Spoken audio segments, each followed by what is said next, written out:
In a stinging indictment on the Public Service Commission, High Court Judge Bahati Mwamuye on Thursday found the appointment of 21 advisors to the president to be unconstitutional and unlawful.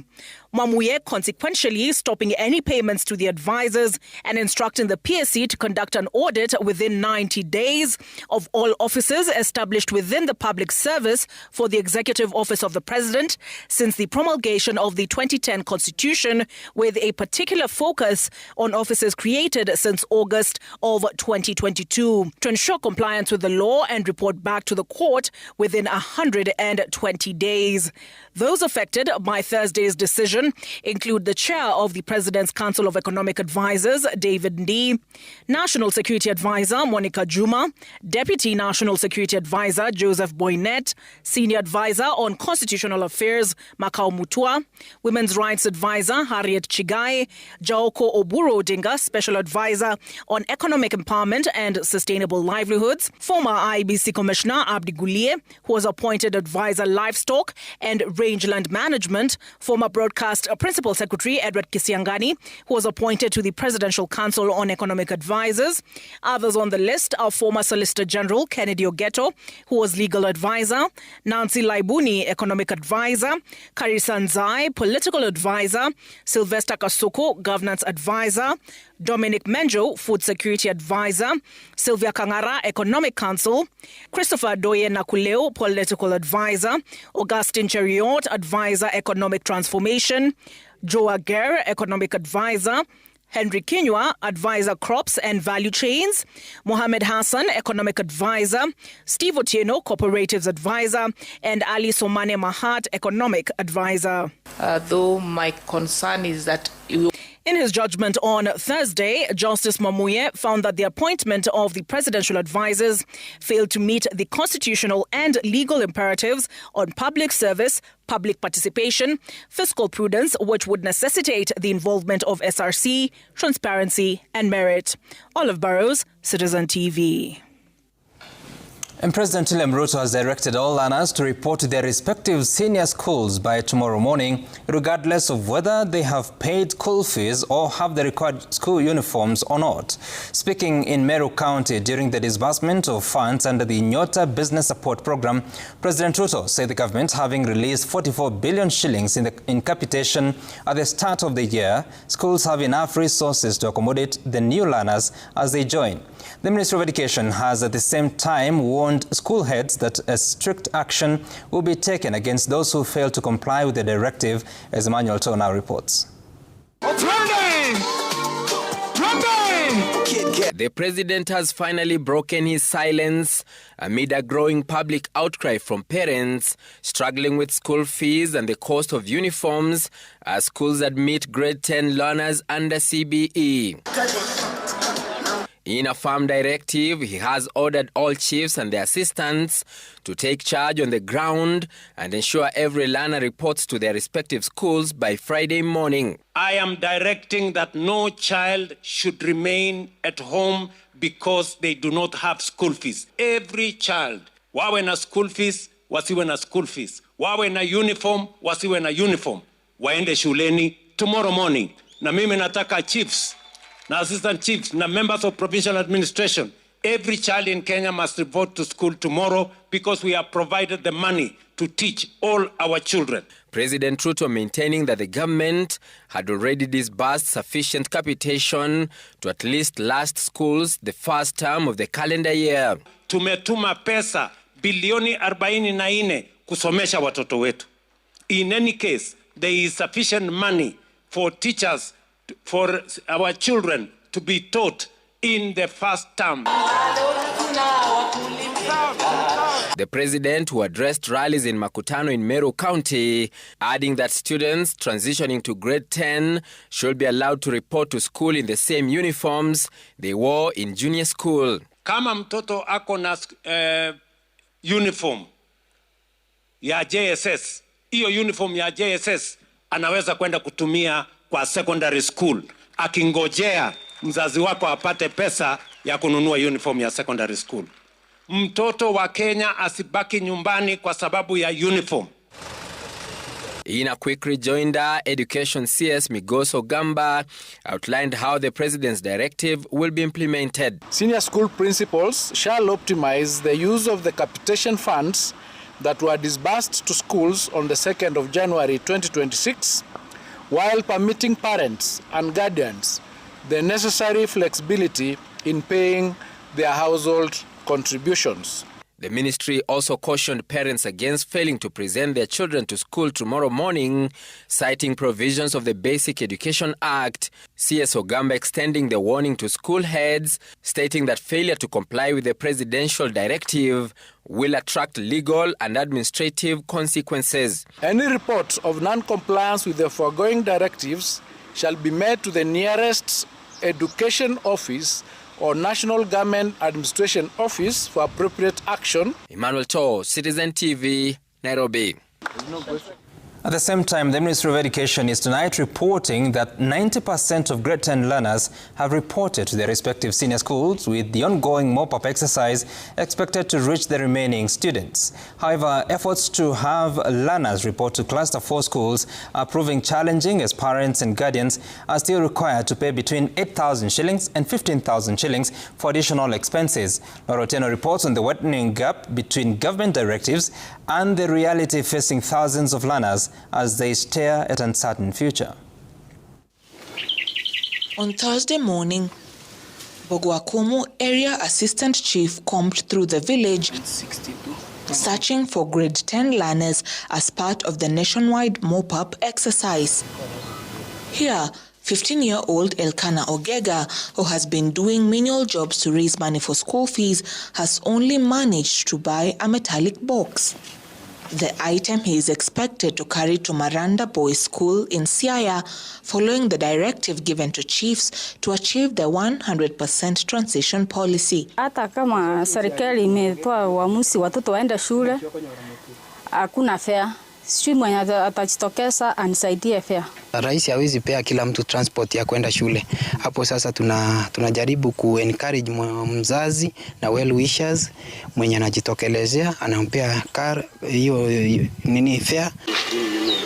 In Kisumu, village elders joined the mop-up exercise to ensure grade 10 learners reported to school.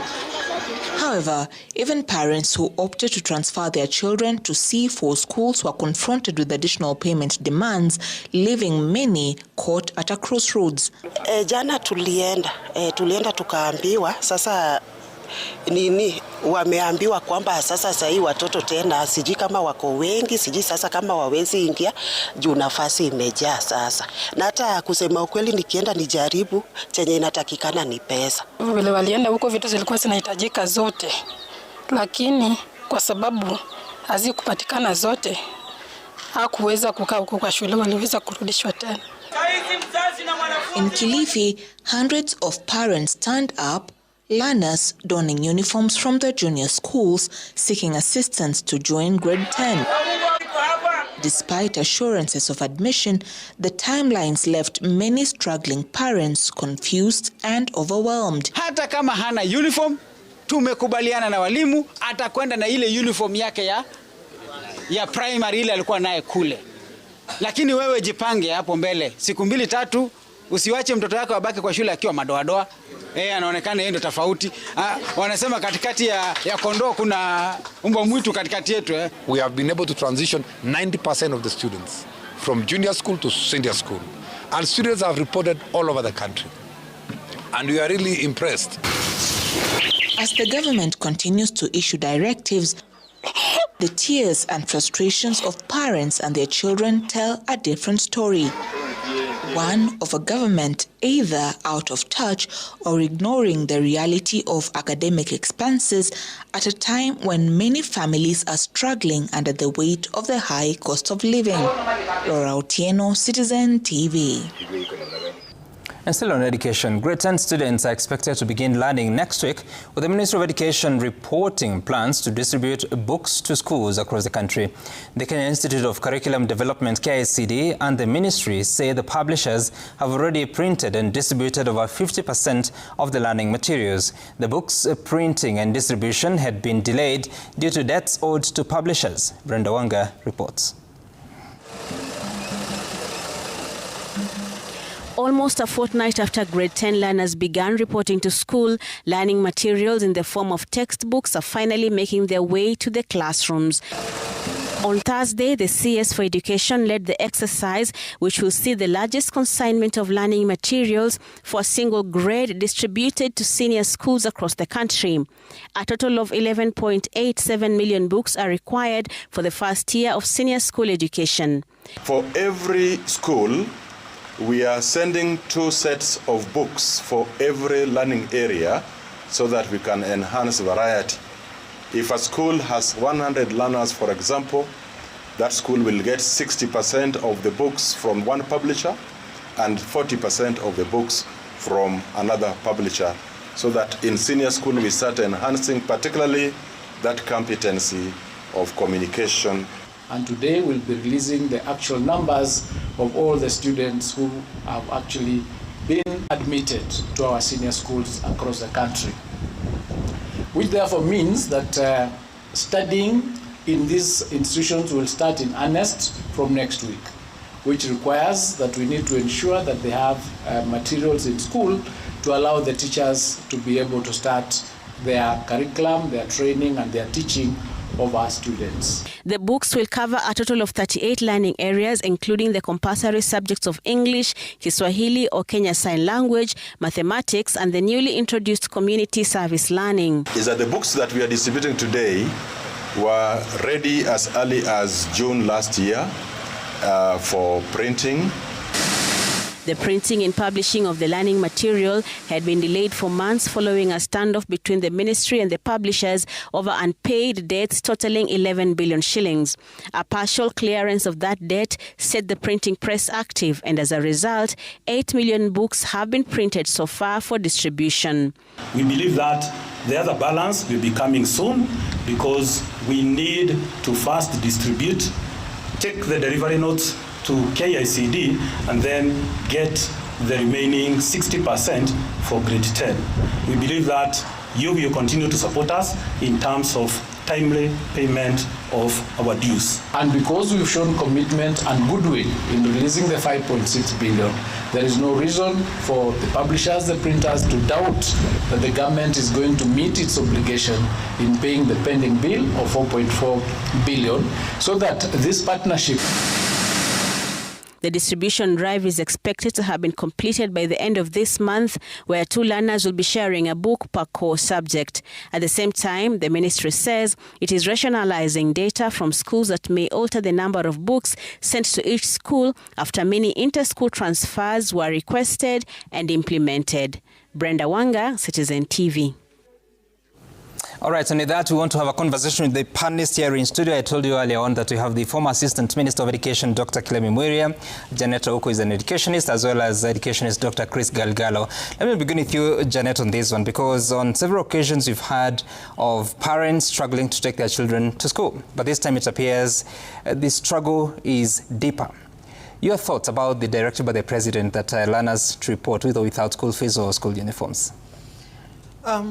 My position about school uniform is not known in this country. I have always felt that it is an unnecessary expenditure. If you look at the fee structures that were going round, school fees was accounting, school uniform and items associated with uniform were accounting to about 37,000, 35,000. So it's a big relief, actually. And I'm saying that it's really a good thing that the President has pronounced himself on this matter. And I think we need to have a deeper conversation, because when CBC was introduced, now CBE, after primary school, there's another uniform that is introduced. For you to move from primary school to junior secondary school, there is also a uniform. And much as we are concentrating so much on those who are going to senior schools, even those now who are supposed to transition to junior secondary school, a lot of them are at home because they cannot afford this item of uniform. I wish the President also stretched to the question of the junior secondary school and just declare a uniform so much an unnecessary, exaggeration that is really coming in to stress parents. Right, and we'll get deeper to the conversation on uniforms, because we'll be looking at the data points on the numbers that we have. Dr. Chris, your thoughts, because of this great inequality that we are seeing on account of lack of school fees, at the same time lack of resources to procure uniforms. Does the directive by the President resolve the matter? As matter of concern, actually that is what is affecting every learner in this institution. But this is a beginning of the directive by the president, which was in good taste. But I don't know how they will manage at the end of the day, whether they will stay without uniform or they have the uniform. Because if they are going to senior school without uniform, and then that senior school, which already they had a student in the institution, and they had a uniform, then the disparity is there. So we don't know how they are going to manage, because there is one cadre of learners who have uniform, and the other one doesn't have uniform. So at the end of the day, this is just to improve access, right? So that they will start the informal, formal learning, where eventually they will know the mechanism of how to come up with a strategy that could address either with or without uniform.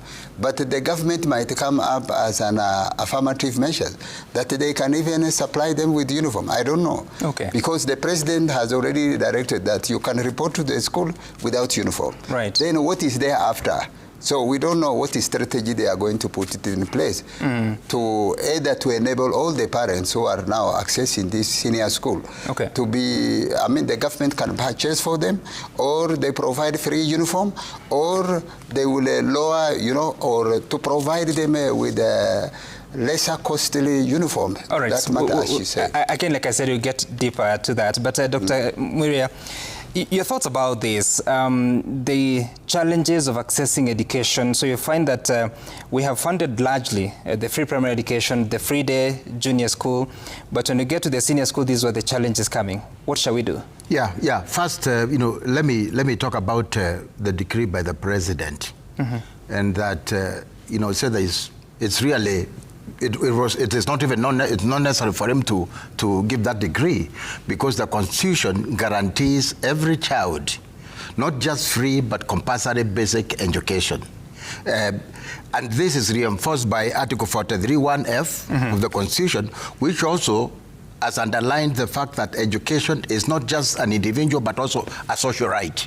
So I am even surprised people like Omtad have not gone to court to challenge this. And the reason, the framers of the Constitution knew that it was affordable, and we can talk about that, that we can afford free primary and basic education. Right. Tanzania can afford it. Botswana can afford it, and they were affording before even Diamonds. Ethiopia is affording it, and there are several other countries, and Rwanda is also affording it. Secondly, there are a lot of resources in this country. There is money with members of parliament, there is money with the governors, there is money with the Minister of Education, there is the President's bursary fund. Banks are putting money, Equity, Cooperative Bank, and then there are individual philanthropists. The problem is how these monies are dispatched, because sometimes it's a duplication. Often, if it's with the politicians, it's a political affiliation that determines. So these are the issues. But also, we have to ask another question. That's okay. Access, going to school is not enough. I think the most important question, once you have been in school, what is the quality of education that you are receiving? Right. Is it going to be worthwhile for you and country? Right. So it's not enough to just say, let's go in, but let's see what we can do to ensure that we staff the schools adequately, they have the resources that, otherwise, it doesn't make any difference if you just go to secondary school and it's of no value. All right, Dr. Muria, we have so much more discussion on the education and also touching on the quality, like Dr. Muria says. But first, the Judicial Service Commission has released the names of 15 nominees for appointment as judges of the Court of Appeal. Among those shortlisted are President William Ruto's lawyer, Kato Kigen, IPOA chairperson Ahmed Isaac Hassan, and High Court Judge Enoch Chacha Mwita, alongside several judges from the High Court and the Environment and Land Court. If approved by President Ruto, the appointments will raise the number of Court of Appeal judges to 42, significantly boosting the court's capacity. Melito Letenges reports. The Judicial Service Commission, through its chairperson, Chief Justice Martha Koome, has unveiled the names of 15 nominees for appointment as Court of Appeal judges. The shortlisted candidates were selected from 35 applicants interviewed by the JSC.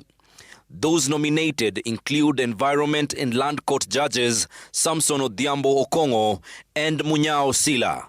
From the High Court, nominees include Justices Chacha Mwita, Lucy Njuguna, and Hedwig Imbosa. Also making the list are Employment and Labor Relations Court judges Lynette Ndolo and Dumanderi. Among other notable names are President William Ruto's lawyer Katwa Kigen and IPOA chairperson Ahmed Isaac Hassan. The names will now be forwarded to President William Ruto for approval. Once appointed, the new judges will expand the Court of Appeal from 27 to 42 judges, boosting its capacity, easing the backlog of cases, and enhancing access to justice. According to the JSC, the selection process was guided by constitutional principles, including merit, integrity, fairness, gender parity, inclusivity, and regional balance. Candidates were assessed on competence, communication skills, integrity, judgment, experience, and commitment to public service, the rule of law, and constitutionalism. Melita Oletenges, Citizen TV. All right, on that story by Melita, we're taking a short break here, but remember we have data points coming up to focus on the actual cost of a student who wants to join a grade 10. What must they consider? Stay tuned for that. Message, Oscar is no more, Russia. The deadly Russian allure. Families of Kenyans killed or stranded in Russia appeal to the government to intervene and provide assistance.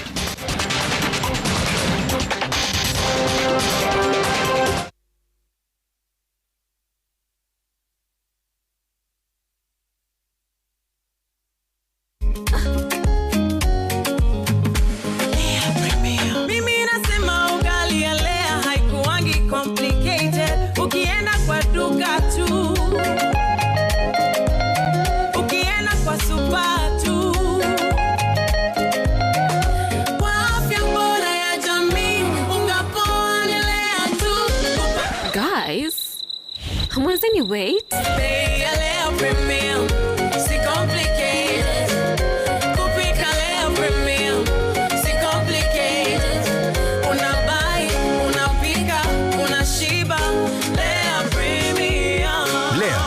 Flour, nurturing the world. Available in a store near you.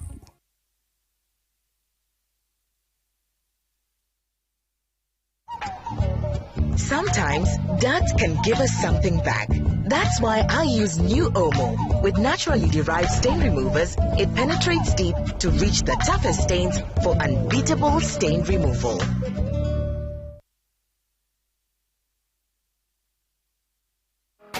Kupika ni sherehe daily. Pika kama wewe, come choosy mix. Pika kama wewe, come choosy mix. Pika kama wewe, come choosy mix.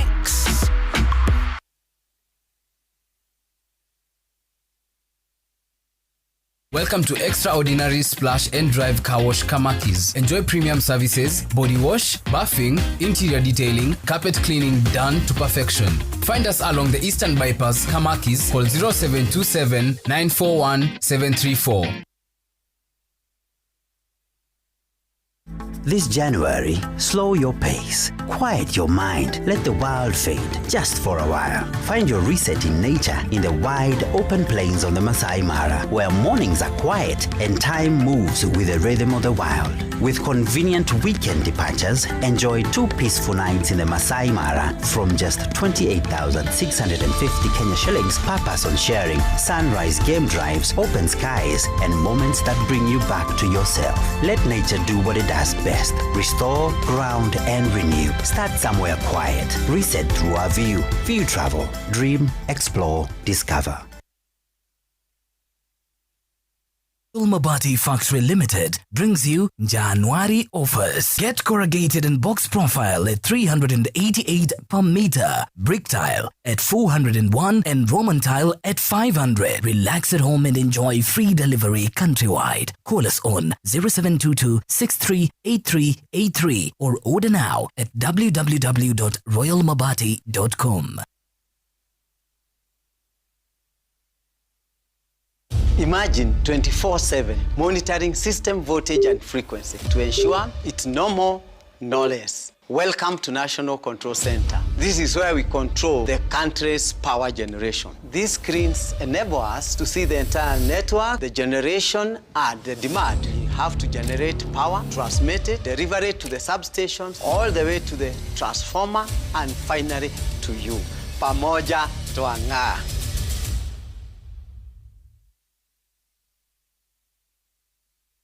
Are you a Kenya government civil servant na uko na ka emergency? Maybe your child is sick, rent is due, or unexpected trip came up. Usijibox kwa noma. Borrowing on MyMobi is now upgraded to a whole new level. Forget that old story of filling out forms or waiting for HR to approve your loan. MyMobi is now instant self-approval. Simply apply for your loan, enter the code sent through SMS to approve the loan, and the cash hits your M-Pesa instantly. Sasa, hakuna mambo ya payroll imefungwa. Sort noma zako anytime, any day. Whether it's a weekend, holiday, or the middle of the month, MyMobi is open 24/7. Dial *531# and get up to 20,000 shillings to sort your emergency. Repayment is easy. Pay early via M-Pesa or let it be deducted from your next payslip. The choice is yours. No paperwork, no drama. Ni wewe tu na simu yako.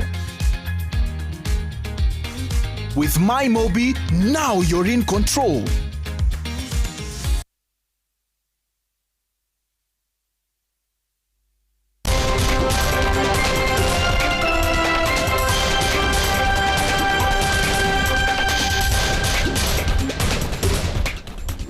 And it's time for Data Point to focus on the cost of a student who wants to join grade 10. Let's take a look at the numbers, how they look like. According to the Ministry of Education guidelines of 2015, the government finances the free-day secondary education by 22,244 shillings for every learner who is in a public secondary school or now public senior school. For urban boarding, these are institutions that are boarding institutions in major urban areas. They can charge up to 53,000 shillings, 554, and all other boarding institutions can charge up to a maximum of 40,500 shillings. Ideally, day schools should be free as per the guidelines, but the reality obviously is different when it comes to management of the institutions. But when it comes to payment schedule, both the capitation released to the institutions and also when parents are paying, it is paid on a ratio of 50, 30, 20. 50% in first term, 30% in the second term, and 20% in the third term. That's the ideal situation, but sometimes the Ministry of Education or the government has been late in disbursing, and therefore it means that for parents, they should pay for the first term. If the maximum fee for a boarding institution is 53,554, as they join Form 1, they should be paying 26,000, not Form 1, but grade 10. They should be paying 26,777 shillings. In term 2, they should pay 16,066 shillings, and in term 3, that should be 10,711. Or the boarding institutions paying up to 40,500 shillings. First term, they should pay 20,000, 12,000 in term 2, and 8,000 in term 3. So those resources in the first term must be paid as the learners are joining. Now, let's just break down of these resources. So what do they go to finance? And this is a model fee structure from a cluster 1 school in the country, to be specific, in Western Kenya. So the vote head for repairs, maintenance and improvement. So out of the 53,000, 2,000 shillings goes to that. For infrastructure development, no allocation for this school. Co-curricular activities is about 798,000 shillings, or rather 798 shillings. Medical and insurance, 0 shillings allocated for that. For boarding and meals, there's a figure of 30,385 shillings. For other vote heads, including transport, electricity, and others, to the tune of 20,371 shillings. So you can see how the fee is distributed. So other schools will do differently, but also for the lack of infrastructural development, sometimes it comes with an additional cost, which we'll be looking at shortly. But let's take a look at the next one, which talks about GOK's capitation. So the 22,244 shillings that the Ministry of Education releases, what does it go to finance? It finances inactivity fees is 1,500 shillings. For medical and insurance is 2,000 shillings. For SMASE is 2,000 shillings. And for other vote heads, we are talking about 9,400 shillings. And for maintenance and improvement, an allocation of 5,000 shillings. So some of these resources are sent to the institutions. A bit of it may remain at the ministry headquarters for joint procurement of services or goods. Now, the other thing that you want to look at is if you are to take your child to a day school across the country, what would the cost implication be like? So for a grade 10 learner, obviously you have to have uniform and shoes. Despite the guidelines by the president, there's still a requirement to have uniform. So that may cost you up to 7,000 shillings in the day schools. And of course, this is significantly different from boarding schools because there are certain items you'd require if you're boarding in a school versus what you require if you're just moving from home to school. Lunch program may cost you up to 13,000 shillings. So for this particular school, you have 5,000 shillings in the first term, 5,000 shillings in the second term, and 3,000 shillings in the third term. For the students will have to have a meal. For remedial classes or sessions, they pay up to 4,500 shillings for the full year. So it's 1,500 shillings every term. And this is based on concessions at annual general meetings of parents or parent-teachers association meetings. The total amount now for that institution is coming to 24,500. So these are day school. It is a cluster 4 school, but the government is still supporting by giving 22,244 shillings per learner. Let's focus on what else that we know in as far as this is concerned. So the other cost that you'll find if you're joining grade 10, you'll require the uniform itself. You require, if it's a boy, it's trousers. For girls, skirts, but also you may find trousers for some institutions that are girls' schools. There will be blazers. The uniforms must have logos. The shirts and blouses will have to be provided. The socks, the games and PE kits. There is uniform branding. Sometimes it can be expensive, especially in urban areas. There's pullover and sleepover that you require. There's pajamas, and of course weekend wear for some institutions. What else do we know of as you join, especially a boarding institution? You require the storage box, you require towels, you require slippers, shoes both for sports and for the leather shoes.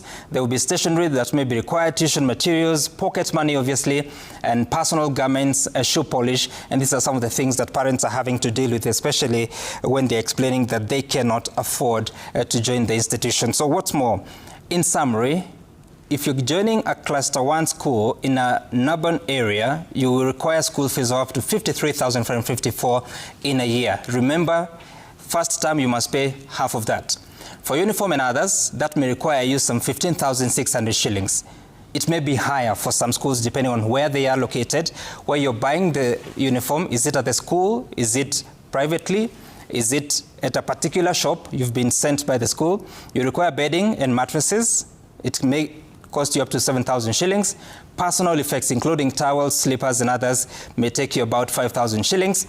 Extra charges, which is disclosed usually on the day of admission or at a later date when the meeting is held, especially schools that have said there will be an orientation meeting for parents joining early February. You may be informed that you require between 10,000 and 20,000, usually for development. It could be for motivation. It could be for remedial classes. That will be explained in that place. And if you're to do the math, you arrive at an estimate of 101,000 shillings for a student who is joining a grade 10. So that may vary depending on the level of the school, the location, and of course that's very important. You require pocket money. And indeed, if you have unique needs, for instance, a child who is asthmatic and they require some inhaler, you still have to buy that for them to be comfortable in school. Now, Dr. Mwiria, when you reflect on that, a figure of 100,000 shillings, to some it's not a lot, but to some it's huge. They cannot get there. Is there anything that can be done, despite the government supporting up to 22,000 shillings, all these other costs and the school fees itself? What interventions do we need? Yeah, thank you. First of all, let me, at the risk of repeating myself, restate the fact that education, basic education, should actually be free. And I will, we can talk about where the resources will come from, but there are resources in this country. This country is much richer than African countries and others in Asia that are able to afford it. Secondly, even as we, there are certain things that don't make sense to some parents. Mm-hmm. How do you ask kids to have uniform and shoes and all these things when some of their own parents don't have clothing, don't have shoes? It's such an irony. Mm-hmm. So the point is, there is already money in the country, and this money, a lot of money has been devolved. And in some parts of the country, it's a lot of money to educate a kid, even up to PhD. So there is those resources. The question is, are we asking for accountability for the monies that are voted by Minister of Education, by the money that is with the money with the constituencies, what the governors are controlling, and so on? I just the point I'm making is this: if we are cost conscious, if we are cost conscious and ask questions about how the money is being used, right, I don't think we would have this problem. But the question is, since we are not asking these questions in any other sector, since like corruption is accepted as a norm, we will never resolve the issue. But if we want to address it, I can tell you we'll be able to do it. Some people have to be accountable, and someone has come to and say, look, we want to know how this money is used. And if we account properly and efficiently, there will be no need for all these fees and the extra levies that are charged by school principals. Janet, they appear quite unregulated, but when you listen to school heads, they can actually justify it and make sense that we actually need these resources for us to give the standard of quality that they are providing, especially if you're talking about Cluster 1 and Cluster 2 schools. But how do we control that? I think we also need to be more accountable as a country and also as parents, and agree that there is no way boarding school can be free. Government is not likely to feed your child when they're in school. Government is not likely to take care of boarding-related items. Having said that, we also know that it is the same government that has supervised as many schools become boarding.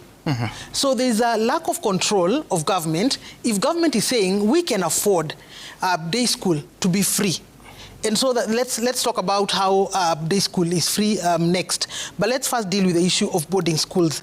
Government is saying free education is free when it is boarding. But when you bring your child to sleep here, both pay for what they eat, they will require electricity at night, they might require a bed and a mattress. Honestly, those are not costs that government can take on board. So there are those costs that parents must happily cater for, because they're the same people who do not want to encourage the culture of day schools. We must tell each other the truth if we want to help each other. Day school is free, but when you want to take your child to go and sleep somewhere, where are they going to sleep?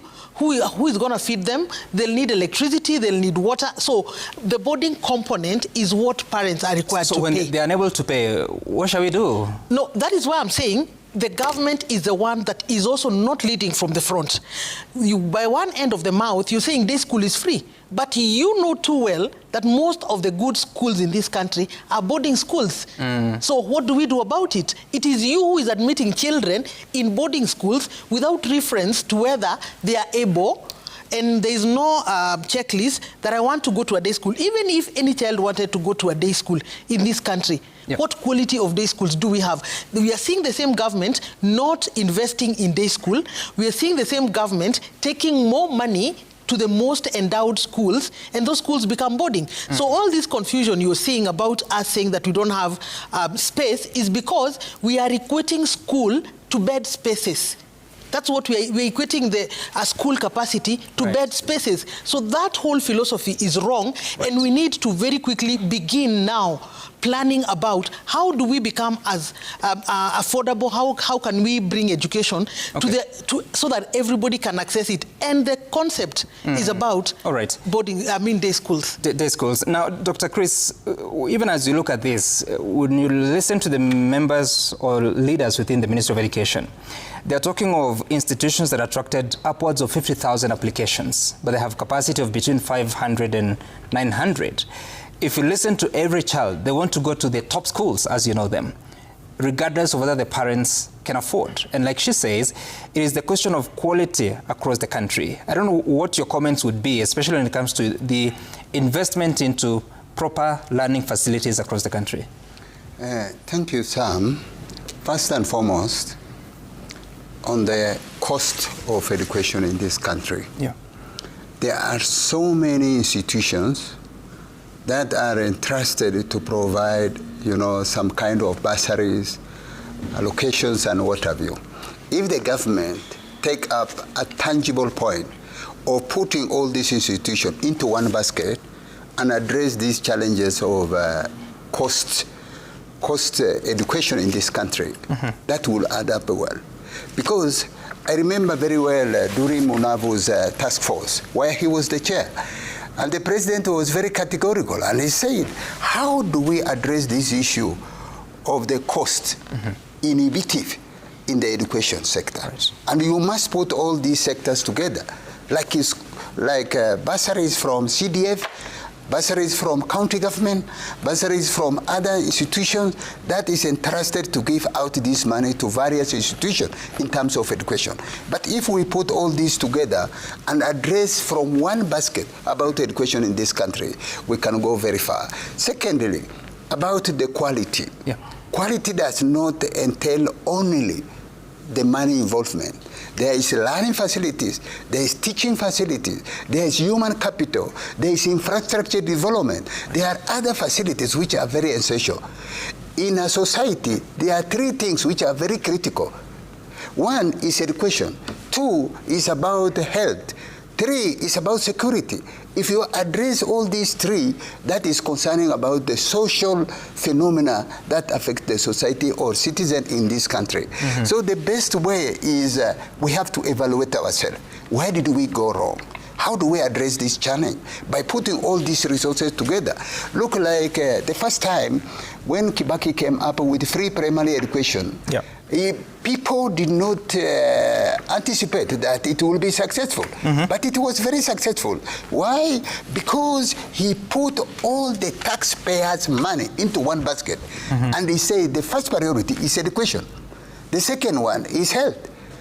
The third one is other departments which is concerned about the human life. Right. So if we come up with affirmative action, with stern measures against any person dealing with corruption, there's money in this country, as Dr. Kileme has said. So we can address this issue together so that we lower also the cost of education to this matter. As she said, education, boarding. Boarding is inevitable. You have to pay. You have to pay. But the other tuition is the government which is providing.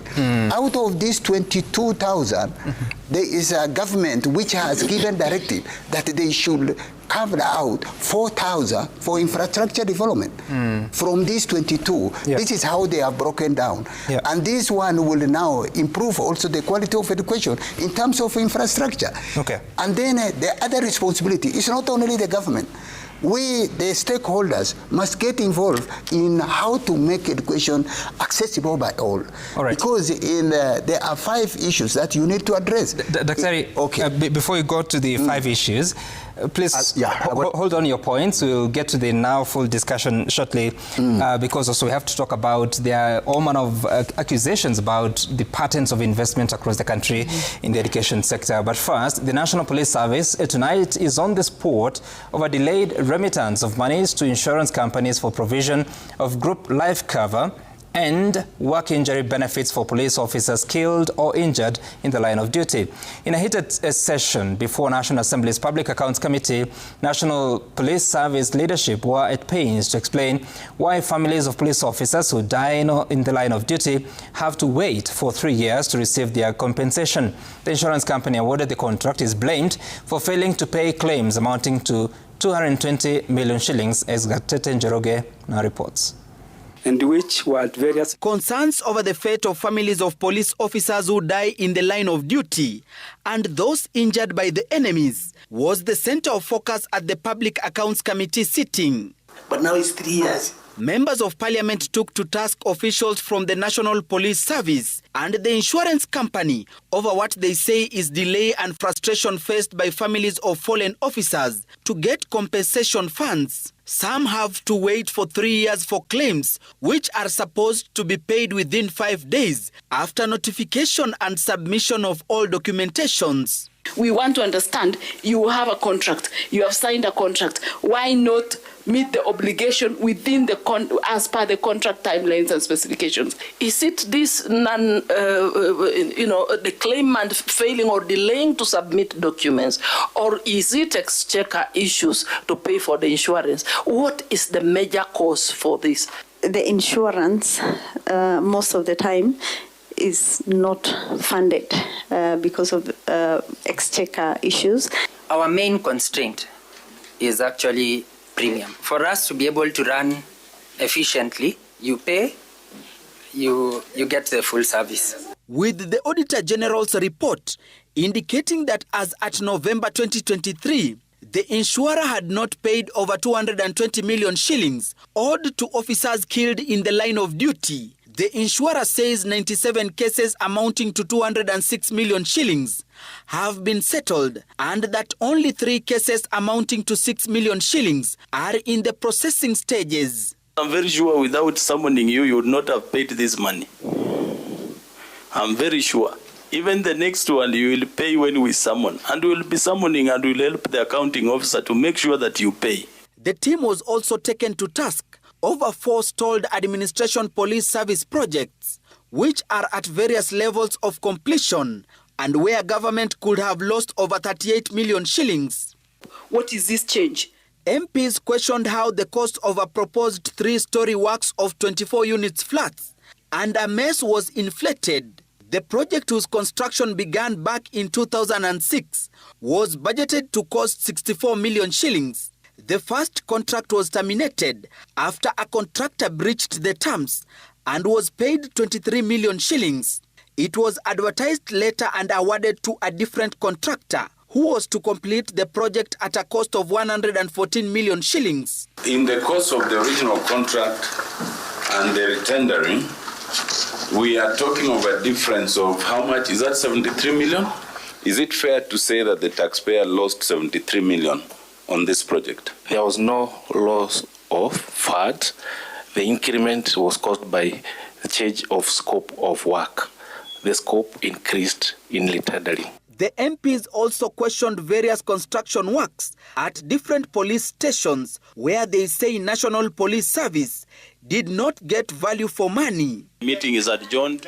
Gatete Njoroge, Citizen TV, Nairobi. With the officers seated behind. Families of Kenyans stranded in Russia appealing for government intervention to secure the return of their loved ones amid growing reports of death, detention and forced recruitments into the Russia-Ukraine war. Some of the Kenyans are reportedly being held as prisoners of war by Ukrainian forces after being captured while fighting on the front lines alongside Russian troops. The Kenyan government states that those involved were regularly recruited, warning Kenyans to be wary of recruitment scams targeting Kenyans seeking work overseas. Citizen TV's Ben Kirui has more. Since December last year, when they received the devastating news of the death of their loved one in Russia, this family has been camping at the State Department for Diaspora Affairs offices in Upper Hill, Nairobi, making frequent visits seeking for government intervention to facilitate the repatriation of his remains. The Akin Oscar Gola Ojambo, a former Kenya Defense Forces soldier, left the country in June last year to join the Russian army. Barely a month later, communication with him was abruptly cut off, and the family has not heard from him since. Akapiga communication amefika.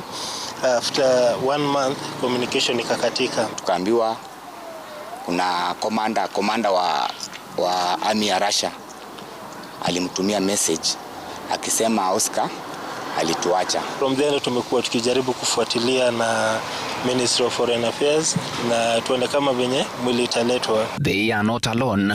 Reports continue to emerge of other Kenyans believed to have died on the front lines, while some are said to be held captive as prisoners of war. At the same diaspora department offices, another family was also seeking answers after failing to hear from their relative since November last year. Nimejaribu kutafuta hizo namba alinipatia, hatuwezi mpata.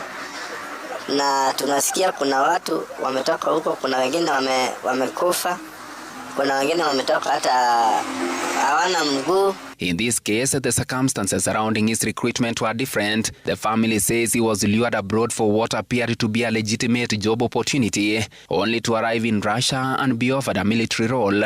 He was reportedly trained for just a month before being deployed to the front lines. Alikuwa ameambiwa anaenda kufanya kazi ya guarding. Kufika Russia, akapelekwa kwa jeshi. bila yeye kujua. Some Kenyans have been irregularly recruited to serve within the context of the ongoing Ukrainian-Russian conflict. The PS says while the Kenyan government remains committed to protecting its citizens abroad, some Kenyans have been careless, fallen victim to traffickers, cartels and unscrupulous agents. Unfortunately, I think within the context of this desire on the part of many Kenyans to work abroad, some of them sort of fall victims to unscrupulous groups. The PS said Kenyans who have found themselves caught up in the conflict and facing difficulties have reached out through official channels, adding that the Kenyan mission in Moscow, working with the government, has managed to repatriate 28 Kenyans since December last year, with efforts ongoing to bring more home. With respect to Kenyans who have been captured by the government of Ukraine and are being held as prisoners of war, we are in the process of negotiating their release. Meanwhile, desperate pleas and cries for help shared widely on social media continue to paint a grim picture of irregular recruitment, driven in part by soaring unemployment in the country. The government says it is working closely with the Russian Federation's mission in Nairobi to curb the rising cases of irregular recruitment. Ben Kirui, Citizen TV, Nairobi. The Jubilee Party has announced reorganization of the party's leadership with former Narok North MP Moitalel Ole Kenta appointed as party secretary general, replacing Jeremiah Kioni. Kioni has been elevated to the position of deputy party leader in charge of operations. In the new reorganization of the party's hierarchy, former Narok North MP Richard Moitalel Ole Kenta takes over as the new Secretary General, as his predecessor Jeremiah Kioni becomes the party's deputy party leader in charge of operations. In November 2025, party leader Uhuru Kenyatta, while addressing a grassroots meeting, pitting Murang'a delegates, openly confronted the then Secretary General, Jeremiah Kioni, over what he termed as propagating bad behavior through insults to other leaders. Kutoa siasa ya uhasima, siasa za matusi. Yeah? Mimi ni mtu mpenda kusema ukweli. Hata mimi nilikuwa na hizo siasa saa nyingine kuongea vibaya. We will take it with pride. We will give it our whole. Na nimemsikia vile amesema na sio kazi rahisi. Ni kazi mzito lakini tutaifanya. I'm very happy to work with you people and also the young people. It's your country. It's your future. And your time is now. Vincent Mogaka Kimoki was named the party's new chairperson, with Dan Mwangi taking the role of the party's executive director. We in Jubilee will have an open and transparent process of nomination. Only the popular candidates will be given tickets. We will not take money from anybody. While speaking after the NEC meeting, party deputy leader Fred Matiang'i warned President Ruto to prepare for what he says will be the mother of all battles in the build-up to the 2027 presidential polls, with the united opposition set to oust him from power. Our achievements are out there for the world to see. Free primary education, free day secondary education, a cleaned up national tests and measurement system. It will not be such chaos and national pain to place kids in grade 10. When we were in government, we would do this with a lot of ease. That's what Jubilee stands for. Matiang'i said the united opposition is preparing for an agenda-based, heightened campaign aimed at dislodging the Kenya Kwanza administration. The restructuring of Jubilee Party's leadership coming at a time when the party is preparing to conduct grassroots election ahead of the 2027 general election, where the party will contest for the county, parliamentary and presidential contests. Seth Olale, Citizen TV, Jubilee headquarters, Nairobi County. President Ruto has continued his defense of the National Youth Opportunities Towards Advancement Nyota Business Support Program funds, saying the project is helping to bridge gaps left by unequal educational opportunities. He maintains the program will reach as many unemployed youth as possible. Speaking in Meru County during the Mount Kenya East edition of the program, which brought together youth from Meru, Embu and Tharaka Nithi counties, President Ruto said the government is working round the clock to create more opportunities for the young people. Jambo la pili, you can do a day-to-day reconciliation. We are not just making resources available to you. We are also providing business support to every beneficiary because we are concerned and we are interested in making sure that you succeed, your enterprise, however small, succeeds. Wale ambao wanalalamika ya kwamba hii pesa ni kidogo, wao wenyewe wamekuwa viongozi na hakuna hata siku wamesaidia kijana hata na shilingi 5,000. Ile mbegu umepanda kwa hawa vijana, kama gavana wa Meru, mimi ndio nitanyunyizia maji, tutawekelea hiyo mbegu mbolea, tutalimia hiyo mbegu. Kitu ya kwanza, like my colleagues in Meru and Embu, we will waive all the licenses ya kuanza biashara ya wale watu wanaanza biashara Tharaka Nithi County. The family of Alfie Migasha is demanding the immediate arrest and prosecution of a military officer who allegedly assaulted their kin to death in Nairobi's Umoja One estate. This as the autopsy report revealed that Alfie died of blood clot in the lung. A government pathologist, Dr. Johansen Aruo, says the clot formed from injuries Alfie sustained when his leg was broken during the assault by the suspect. Franklin Ola reports. It has been a period of uncertainty and anxiety for this family as they wait for the wheels of justice to start rolling. The findings by government pathologist Dr. Johansen Aruo, who led the autopsy, revealing their kin's death is connected to injuries he suffered when he was allegedly assaulted by a military officer within Nairobi's Umoja One estate. Imepatikana kuwa Alfie Migasha alipigwa kifua, akakuwa na damu ilikloti kwa lungs, ikakloti kwa mguu na ikakloti pia kwa roho. Hakuna vile angeweza kupumua na hivyo ndiye aliweza kukata roho. Naomba justice. Naomba Kenyan citizen wasimame na mimi. CCTV footage on the fateful day captured a man who has since been identified as Nicholas Njue Ireri assaulting Alfie while at an entertainment joint on the 22nd of December in Umoja One. Alfie would later succumb to injuries, but the military officer is still at large. Naomba citizen muweze kusimama na mimi, muweze kunisaidia, angalau hata mambo yangu ifika huko mbele, nipate hata vile nitapata gari ya kusafirisha mwili nyumbani. Sina uwezo. The family appeals to the homicide detectives who have taken over the murder probe to ensure justice for the untimely and painful death of a man who was the pillar of our family. Franklin Wala, Citizen TV.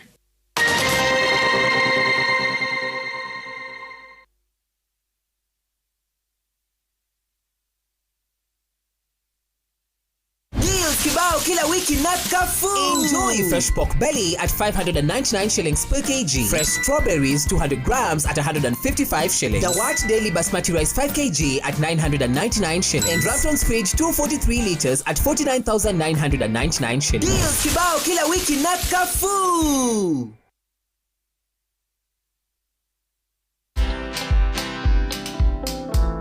I find it very, very interesting that Kenyans want to pay stima, they want to pay kila kitu kulipa maji. Maybe I'm the one who is overthinking. Unajua hata mimi mahali nimetoka tunasemanga maji ni bure. Because iko kwa mto. The only free water ni iko kwa mto. But even in that river it's not free. Because to maintain that river flowing, there is supposed to be catchment what? Protection. Watch this story here with Dr. Clemi Muria, Janet Oko, and Dr. Chris Gelgalo. And you had started to talk about what you're witnessing across the schools. There are questions of quality, there are questions of affordability. Dr. Muria, there's something you wanted to say. Yes. What was that as you talk about the equality of access across the country? Yeah, I wanted to respond to the point that Janet made, and the one that was complimented by Galgalo. First, about boarding schools and day schools. Yep. Janet was in a committee that I was chairing on the harmonization of secondary school fees. And one of the recommendations we made was a gradual transition from boarding to day schools. Day schools can be equalizing, but they will only be equalizing and attractive if government funds them, and as the right infrastructure, from laboratories, from libraries, from computers, and so on, and the right teachers. So that is the best way of equalizing. In any case, if you go to Europe and America, most schools are day schools. Secondly, on boarding, I agree parents have a responsibility, to feed their kids. But let's also not forget, a lot of children go to those schools not by choice. It is because that's why you are selected, because of your performance. You are picked to go to Alliance, you are picked to go to Kaga Girls, you are picked to schools that are already. And secondly, the reason parents want that is because you want to give you a chance, the best, you are child the best chance. And it happens that it's boarding schools. So until we deal with that disparity, it's going to be very difficult for parents not to want to do that. But that notwithstanding, I'll keep on repeating. Honestly, for us to have free basic education all the way to end of secondary school, it's a question of what kind of values we have. It's a question of discipline. It's a question of priority. It's policy. And this is the difference in countries that have managed to do it. You go to Singapore, that we want to emulate, South Korea and Malaysia. Education is free. It's free up to secondary, but it's by choice. And here we say it's free, but then parents fill the gaps. In those countries, they say this: if it is not completely free, it is bad policy, not because parents are filling the gap. And finally, Galgalo spoke about corruption. If we really made this a priority, already it's on record that this country loses more than a third of the budget on corruption. And we are reading stories daily from the Auditor General, so many billions being stolen. If we were serious, and really got the government to be accountable, if all that money can be stolen, it is possible to completely support education. And I think we must ask these questions. It's a question of priority, it's a question of values, it's a question of where we want to put the money. Do we want so much money stolen, or we want to have it in our schools? Right. It's important questions you raise at a time that I think towards the end of last year we kept hearing of ghost schools, ghost students that we're still waiting for the full report, and hopefully people will take responsibility. Before I come to you, Janet, Dr. Chris, recently we had a story from Isiolo County that showed the challenges there. You find there are some junior schools that they don't look like so. If you look at the basic facilities, so it's the classrooms, the laboratories, or even the offices, the staff room for the teachers. What would you say has been the trend in terms of investing in school infrastructure, quality at the same time, but also the human resources? Okay, thank you very much. First and foremost, Sam, if you go back to the history of this country, this is not just a recent phenomenon. This has what happened in history since this country got independence. If you look at sessional paper number 10 of 1965, all those areas were put on the potential areas that can produce a lot for economic growth of this country. Asal counties are put on the periphery, that they are not preferred for any development as such. So the schools which were created were on the highlands along the railway lines. This is a secessional paper which has categorized people at different cadres of development. That means the education, let's say the education came to Kenya in 1846. But the first school, elementary school, which was built in Asal County, was 1948. 1948. And if you look at the schools like, if you look at the schools like Maseno, it was built in 1906. We find a Nairobi school, 1902. We have Mangu, 1949. We have, which were initially called Duke of York, others are called the Prince of Wales, and these are all the missionaries who are categorized in their school where the white children go to. Right. But that time we didn't see any school or anything like education. So they have put us on the periphery. Now what we are seeing now is 10 years after devolution is when something is now coming up. It's something which is springing up. I don't say they are holier than thou, because there's corruption there also with our county government. It is all over, it's known. And many of these Asal counties governors have been arrested because they have been implicated in the corruption, misappropriation of the devolution fund. But I don't say they are all, I don't blame all of them. It is all over the country. People are corrupt all through. And it is not only in Isiolo. If you look at Turkana, there is 3 teachers who are managing 4 schools. And one of the teachers, assumed to be a teacher, was class 2 dropout, who was managing class 1. And she dropped out in class 2. And she was teaching class 1. And she dropped out in class 2 because there is no other capital resource there. So it is not all over there. There is one in Daraka. There is another one in Kajiado. It's all over spread. It's not only Isiolo. But the fact is, the issue is, if we put all these things, quality education entails quality teachers, trained teachers for all the subjects. 2, infrastructure development for all these people. And where does it come from? We as the stakeholders are responsible for all this. The parents who are through BOM, they identify the school needs. And then they identify all other challenges that the school encounter. All right, Dr. Galgalo, let me hear from Janet here, because important points that Dr. raises here. But at the same time, there is all this blame game that education is a national function. It's not devolved. If you go to the schools like what I'm referring to, that Amini Chebet was able to feature in Isiolo County, you don't hear a lot of people taking responsibility. So how do we make sure that happens at a time that the Ministry of Education is also talking about that after this intake, we'll have to audit and see, do you actually need all these schools based on the numbers that eventually enlist? I came across some data from the Commission on Revenue Allocation that was very interesting. And I do not want to dwell on Northeastern and Alliance because the issue has become so much politicized and the issue has been missed. But I want to give an example of Nairobi, for an example. Nairobi has only 101 public secondary schools. And according to the data of the learners that start grade 9 in Nairobi, there were about 71,000. So I want Nairobians who are listening to me to tell me, at what point will you escape your child to be admitted in a day school somewhere outside Nairobi? Because 71,000 of our children cannot fit in the 101 secondary schools that we have in Nairobi.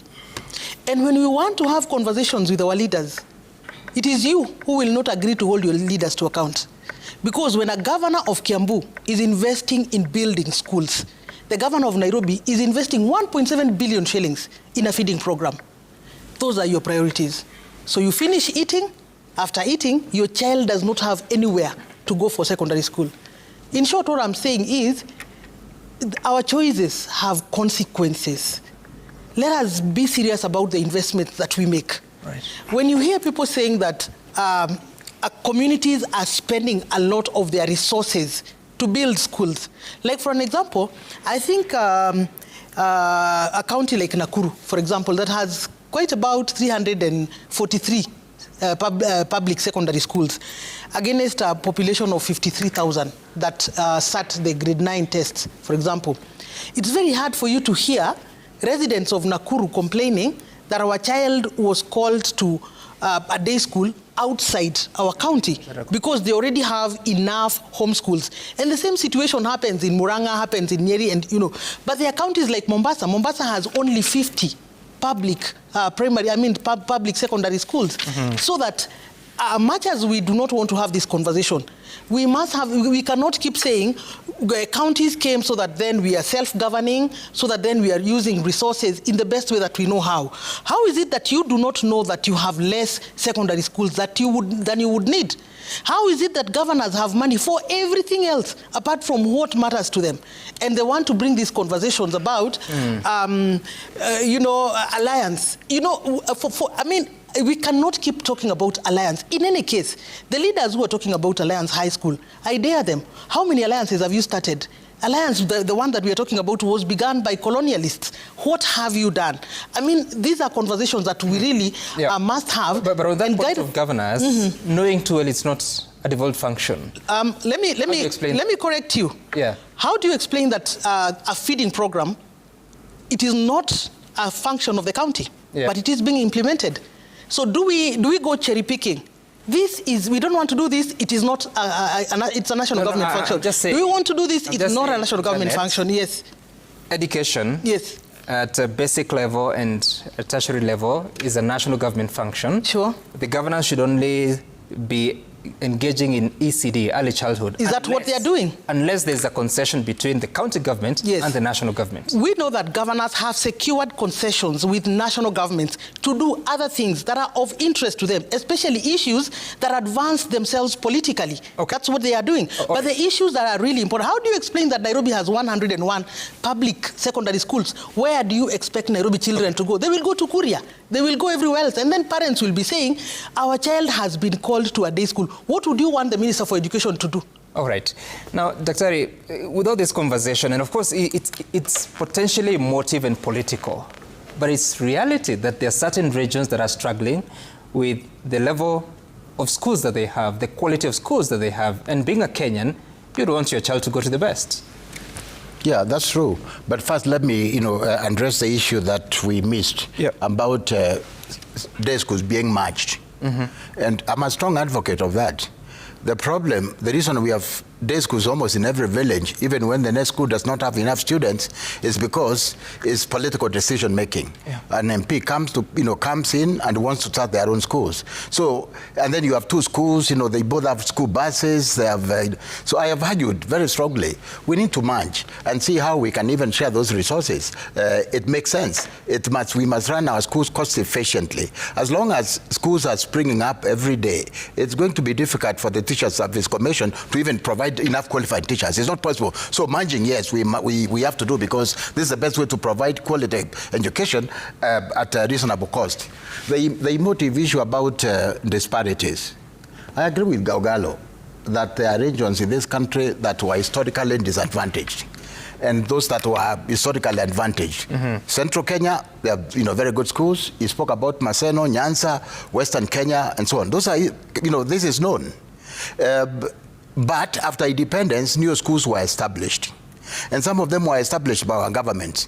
In fact, the government also created national schools in every county. When I was in government, 2 in every county. And resources were provided to staff those schools. So the issue is this. Yes, there were disparities, but since devolution, and aware that a governor can really, if you want to prioritize education, you can put in money, as Janet has said. With devolution should have helped us bridge that gap. But more importantly, of course, it's a responsibility of central government.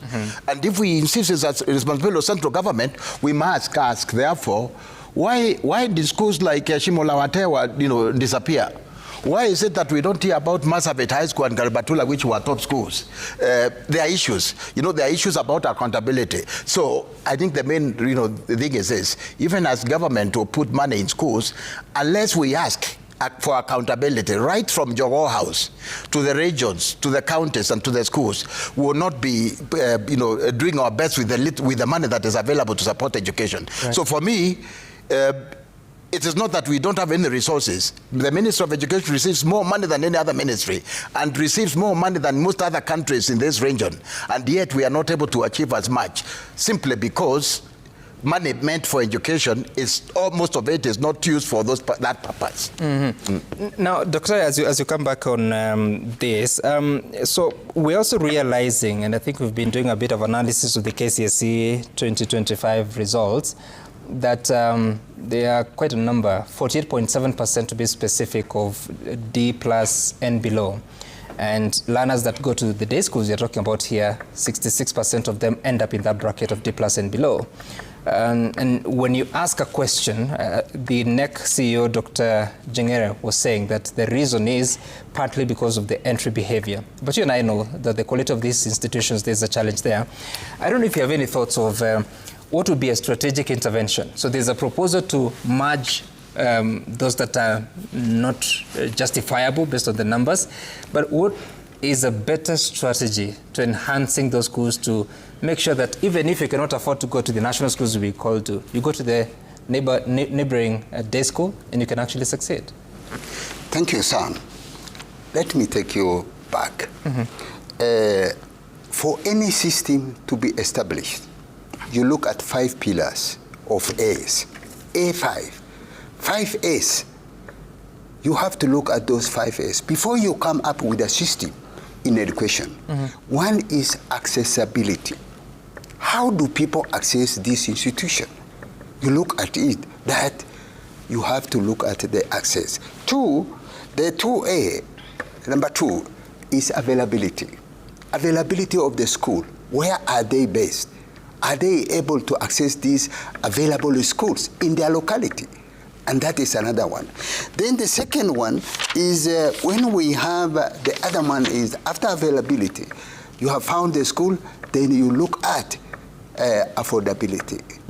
Affordability in the sense that you are paying fees, you are buying books, you are training teachers on the cost of the basic economic output for these people to achieve whatever education they want. That is affordability. You assess before you come up with a new system.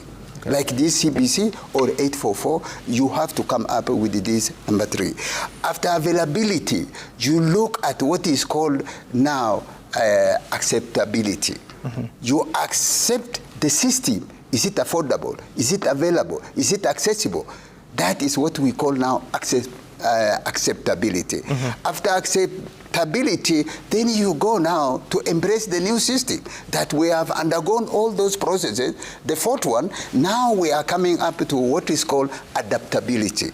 That is now you adapt the new system that is conducive to everybody. Now coming back, the issue is the boarding school in this country came as affirmative action, not the interest of the nation. Because if you look at the Ominde report, if you look at Ominde report, Gachagi report, Kamunge report, not Make. Make is a change of the system.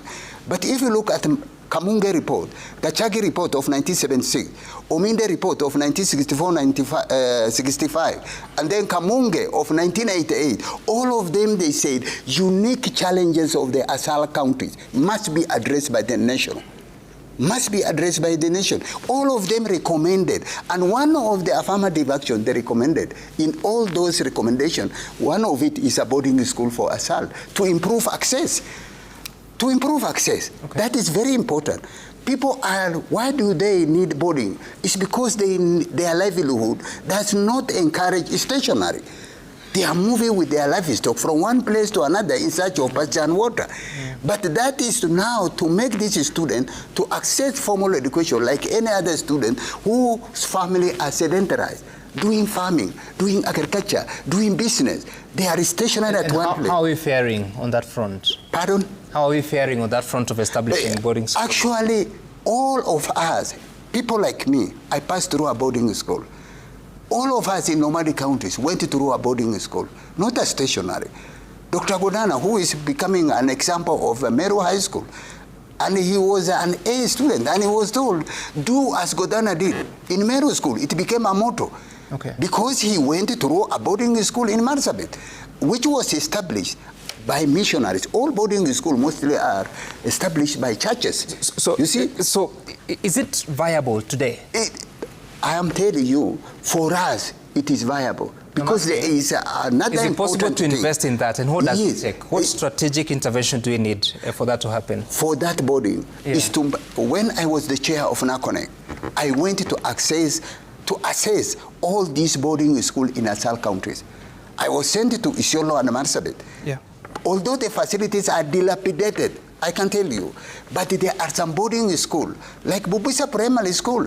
The government budgeted for a certain amount of money, but they exceeded even that amount of money the government gave in terms of boarding enrollment. The school was really pampered with the enrollment. If you go to St. Teresa Girls in Marsabit, if you go to SKM, where I attended, the first group we attended, is overwhelmed by the boarding student. So this can improve now access. This is the access I was talking about. And then the quality is also entailed. But coming to day school is also another way of improving access. A good example I give you. It's not only allowed. There's a school, which is a day school, which is called Morijo in Samburu.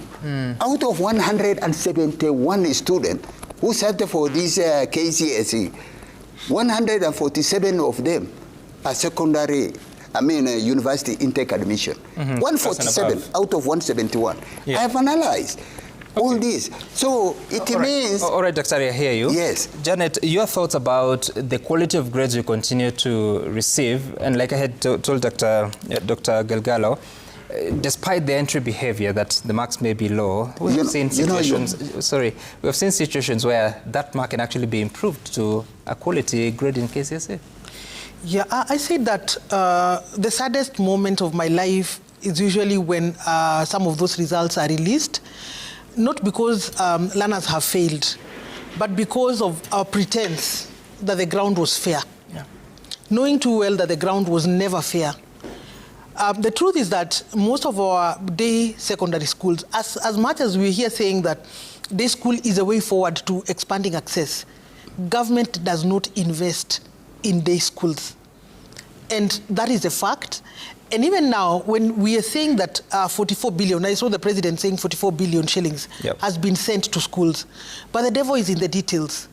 How much actually hit that day school? Because day schools are under-enrolled, a good number of them, and that's why you hear the conversation about mergers, because we have not established a standard as a country to say what exactly is an economical school to run. What would make sense, so that we are saying it does not. You cannot send, say, 12 teachers in a school that has got 200 learners, and you send the same 12 teachers in a school that has got 700, learners. There is something that we are not telling each other here. We are lying. We are lying to each other. So when you hear the conversation about merging some schools, I think the Ministry of Education ought to lead from the front in terms of saying this is our standard. If a school has not hit 500 or 700, like for an example, I know when I started the task force on the new funding model, funding model, I got to know that using the Commission for University Education, there's a minimum. If a university doesn't have a minimum of about, is it 400 students, then it does not qualify to become a university. What is a standard for us to qualify a school to become a school? Because again, we're crying here that we have very limited resources. But look at how we are spreading these resources. And to just catch you on the question, on what you said, I think one of the challenges that I want to give the president today,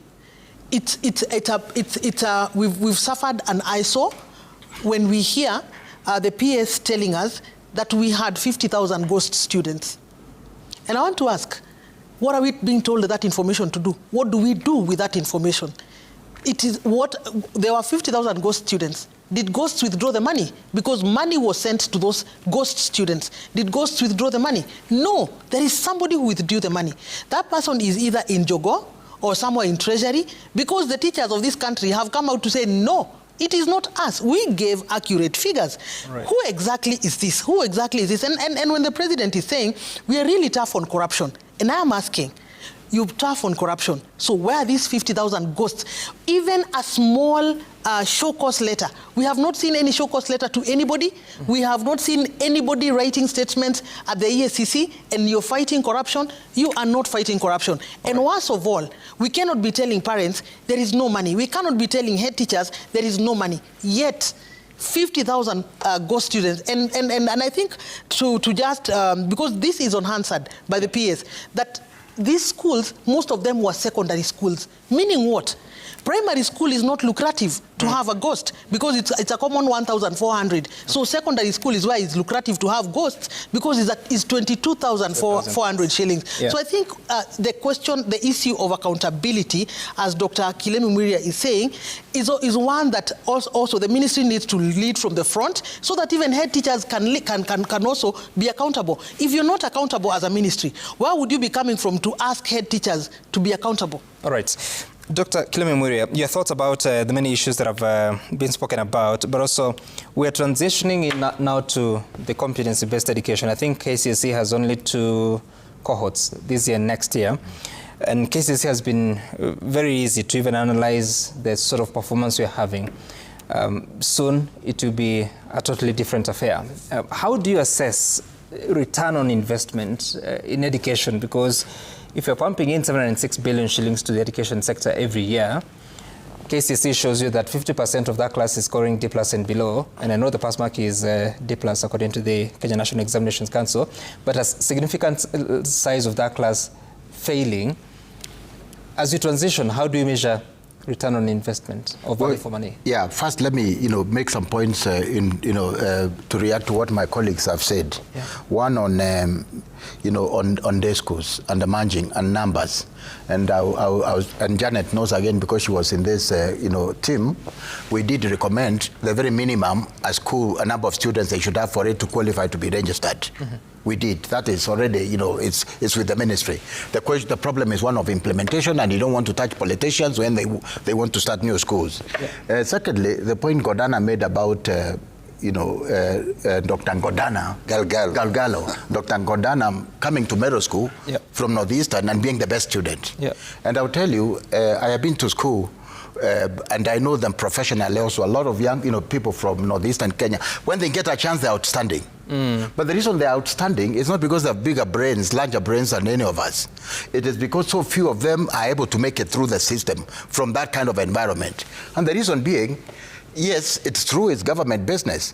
But what leaders realize in Central Kenya, in Nyanza and Western Kenya, for example, and even Kitui and Machakos, is that although it is the responsibility of government, because we can't wait for government to do that, we as a community have to come together and improve the quality of our schools. And that's what they did. And members of parliament are interested in it. They follow up on the governance, on mobilizing resources from people and so on. That is why schools have come up that were never national, that are doing better than national schools. And it's just a challenge, Galgalo, Dr. Galgalo, to the people of Northeastern. And we are saying this in good faith, because we care for our children. The challenge is, if you have so much by way of resources, given the number of students you have to cater to, what is impossible about, I am one who believes, with all these guys, it is possible to have 2 alliances. One alliance boys and alliance girls in Marsabit, in Mandera, in those places. It is quite possible. And then we wouldn't have this problem of them scrambling for the few places that are elsewhere. Let me now come to the point you raised about how do we measure success. If there are so many failing, it means the system is not, it's failed. It's a system has collapsed. And it has not collapsed because of that child that is failing. It has collapsed because whoever is responsible to ensure that kid passes does not do their bit. And again, it is not just about head teachers, because head teachers can only do as much as the resources they have available to them. Yeah. It is about the top. These questions must be asked from the top. And the problem of ghost schools and ghost teachers, it is not, it is not a problem of local communities. It's a problem of Jogo House and the Teacher Service Commission. Mm. This is known. I mean, how many times has Citizen TV reported to us about ghost schools that are even used as tallying centers, for during elections? I mean, the thing is, and it's really astounding in this country. We are hearing all these reports. The biggest problem I have is that we do nothing about it. And we let it go so that we hear again about another terrible report about corruption and so on. So the point is one of, the system has basically failed. That's what it means. It's not the child. There shouldn't be so many failures in any system unless those who are supervising over that system are not supposed to do that, are not doing what they're supposed to be doing. Right.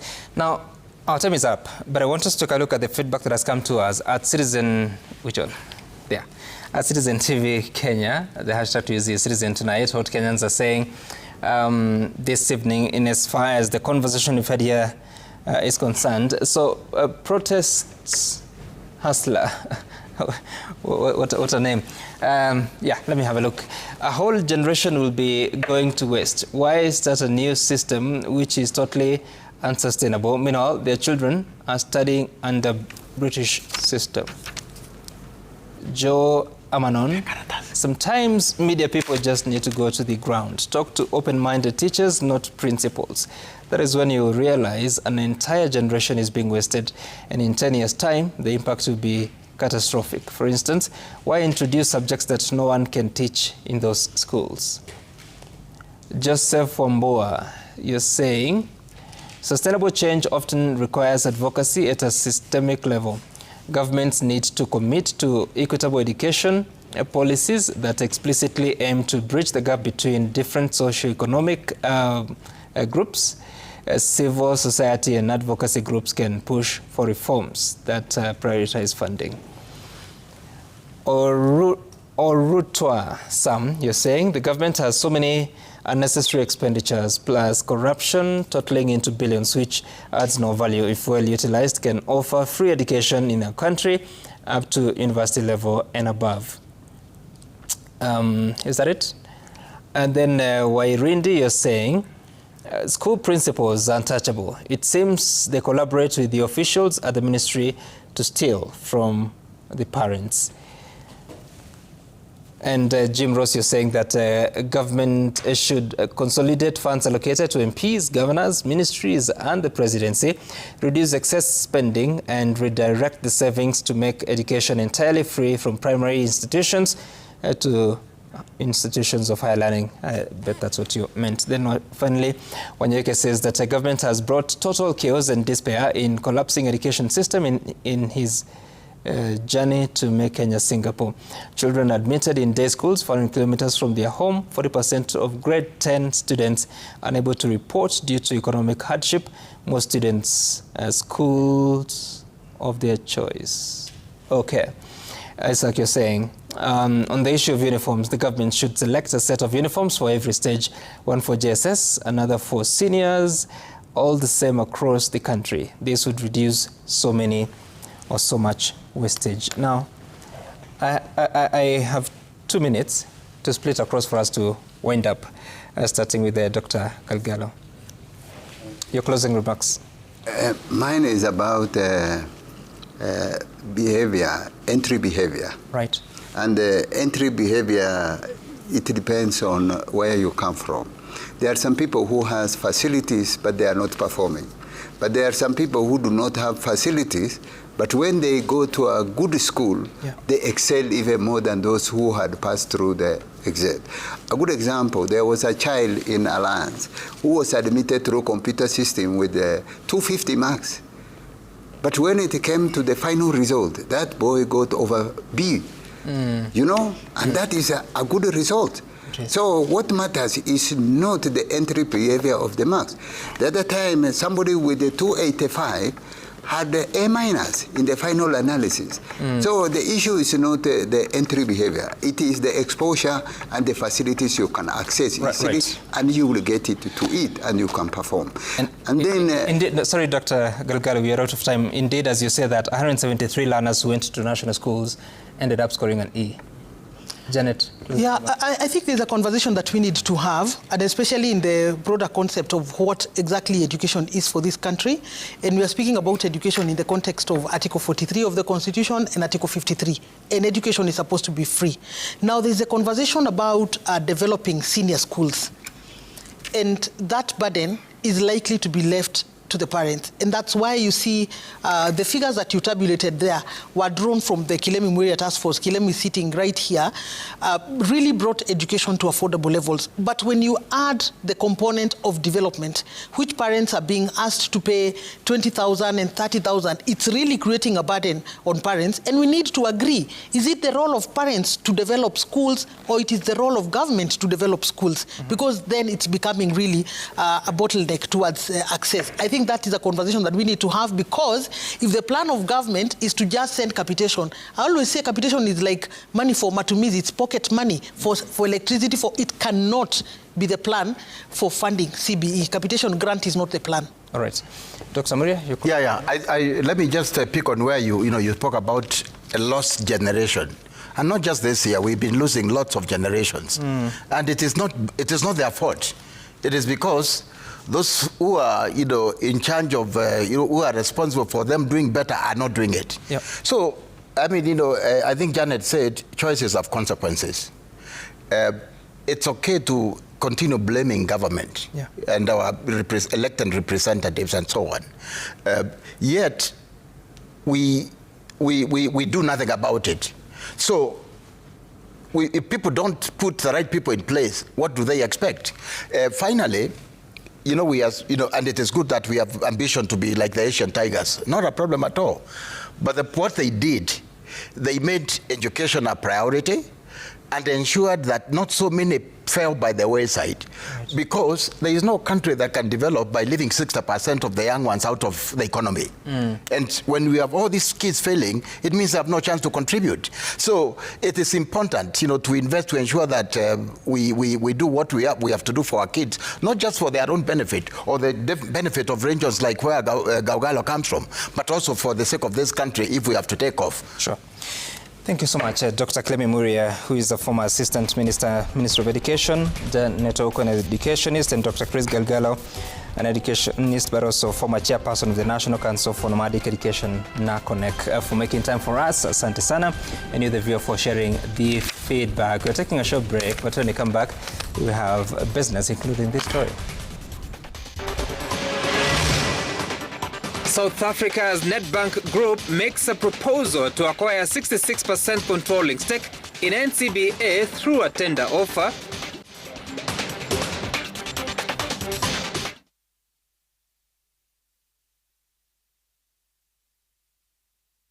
Not just a dreamer, I'm your thank you from the future.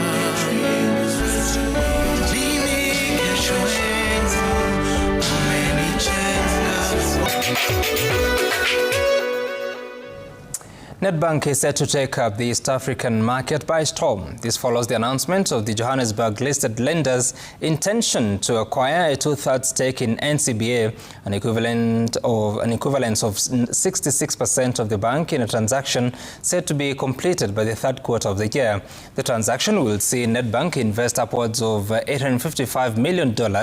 As Jimmy Mbogo now reports, the acquisition will see NCBA become a fully owned subsidiary of Nedbank. The notice of intention from Nedbank Group to acquire a 2/3 stake of ordinary shares of NCBA from NCBA shareholders has taken the market by storm, with the move now seeing NCBA shares gaining 8% at the Nairobi Securities Exchange. In the proposals, Nedbank intends to buy NCBA shareholders out with an offer that will see them receive 20% cash offer, with the remaining 80% being settled as a share swap. According to NCBA, the transaction is a strong vote of confidence in its performance, governance and brand. 80% of the consideration will be paid in shares of Nedbank trading at the JSE, and 20% will be paid in cash. Obviously, as we will see, there's a caveat that there are shareholders who own shares which, when converted, will be less than 200 shares of Nedbank, then those will be paid in cash. And any shareholders who, for regulatory reasons, cannot invest offshore. We do expect that this is actually positive news for shareholders. We expect a rally. Since the market's opened, we've seen an 8% improvement in our stock price, and we expect that will continue throughout the day as investors take into account the news and really see the opportunity that this unlocks for NCBA. Despite Nedbank owning a majority stake in the lender, NCBA will retain its brand name, with Nedbank expected to use NCBA as a platform to expand across East Africa, while NCBA gains a larger balance sheet, access to corporate, investment and wealth management expertise, and new growth opportunities, particularly in markets such as Ethiopia and the Democratic Republic of Congo. This will give us access to clients that perhaps before we wouldn't have had access to. We have international clients in this market that tend to prefer international banks. We believe now we're in a position where we can go and compete for those clients with everybody else. There are Southern African clients who bank exclusively with Nedbank who are here, and we think this gives us an opportunity to go after those clients. Gachagua has further assured the bank staff and shareholders that there will be no immediate disruption to customer experience, emphasizing that customers will continue to enjoy their services uninterrupted. He also assured staff that there are no agreed changes to NCBA's management, arguing that Nedbank is investing in the current leadership team. Because Nedbank does not have a physical presence in the places where we operate, there will not be any overlap between us and Nedbank. And therefore, we do not envision our employees being affected negatively. Jimmy, you recall the reason we met many times when we were doing our integration was certainly because it affected our customers quite negatively, systems, people, and everything else. Jimmy Mbogo, Citizen TV, Nairobi. The Standard Chartered Bank says global markets are expected to stay strong in 2026, supported by continued investment in artificial intelligence, low interest rates, and easing trade tensions, despite lingering concerns about market bubbles. In its Global Market Outlook 2026, the bank notes that although valuations, particularly in U.S. technology stocks, are high, they are not at levels seen before the 2008 financial crisis. Strong AI-driven earnings, improved liquidity, and a weaker US dollar are expected to continue supporting risk assets. Our view is that it is time to think ever more about diversification, and that applies equally whether you're looking at investor based here in Kenya, anywhere in Africa, or anywhere in the world. Regardless of where you invest, I think the message of diversification is one we feel quite strongly about. We are watchful of cases of where inflation starts picking up. Right now is predominantly under control, and we are seeing central banks cutting rates. But again, a rise in inflation could upset the markets. But having said that, we are not putting a very high expectation on those particular lists. Kenya's vehicle market recorded strong growth in 2025, with new data showing a sharp rise in total sales compared to the previous year. Industry figures point to improved financing conditions and renewed business confidence as key drivers of the rebound. Our reporter Dennis Otieno takes a look at the latest numbers from the Kenya Motor Industry Association. Kenya's vehicle market grew by nearly 20% in 2025, as total industry sales rose to 13,583 units, up from 11,352 units recorded in 2024. This represents an increase of more than 2,200 vehicles year on year, signaling a strong recovery across the sector. Market leader Isuzu East Africa recorded the biggest volume gains, selling 6,494 units in 2025 compared to 5,390 units the previous year, an increase of just over 20%. Unlike 2024, when sales peaked in December, the 2025 market hit its highest point in August, with 1,384 units sold before easing slightly toward the end of the year. Industry players attribute the growth largely to lower financing costs following interest rate cuts by the central bank in the first half of 2025, which made vehicle loans more affordable and boosted business confidence. Dennis Otieno, Citizen TV. The Competition Authority of Kenya, CAK, has approved Zenith Bank PLC's plan to buy Paramount Bank Limited, subject to conditions to protect jobs. CAK says the takeover will not significantly affect competition in Kenya's banking sector. However, to address concerns about job losses, Zenith Bank has been ordered to keep all 78 Paramount Bank employees for at least 12 months after the deal is completed. Zenith Bank, whose parent company is listed in Nigeria and London, does not currently operate in Kenya, but runs banking and financial services in several countries across Africa, Europe, the Middle East, and China. Paramount Bank is a Kenyan lender with businesses in banking, bank assurance and investment banking. The acquisition is intended to strengthen Paramount Bank's finances, help it meet higher capital requirements, and reduce its reliance on shareholder support.